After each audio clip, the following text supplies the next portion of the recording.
C'est un procès empreint de beaucoup d'émotions. Environ 200 personnes étaient présentes devant le tribunal de Grasse ce matin, mais si toutes n'ont pas pu rentrer, toutes sont venues soutenir la famille de Noé Guèze, cet adolescent tragiquement décédé suite à un accident de la route dans la nuit du 24 au 25 juin 2022.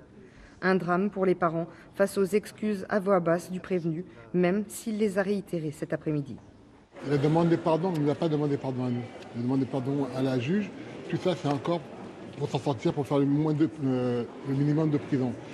Ça fait 2 ans qu'il ne s'est pas excusé. Ça fait 2 ans qu'on attend des excuses. Ni de lui, ni de sa famille. Et là, il pleure. Mais ça fait 2 ans qu'on pleure. On va pleurer toute notre vie. Toute notre vie, on va pleurer. Le chauffard qui a percuté leur fils au volant de sa voiturette était en excès de vitesse et sous l'emprise d'alcool. Des analyses ont également révélé des traces de cocaïne et d'ecstasy. Selon les expertises, il se serait encastré dans le véhicule à la vitesse de 111 km/h sur une portion de route limitée à 70. Une voiture d'1,5 tonne venue taper la voiturette de 400 kg. Selon l'avocat de l'accusation, il ne lui a laissé aucune chance. Je crois qu'il y a une prise de conscience. Les réquisitions d'aujourd'hui en font partie. La loi à venir en fait partie.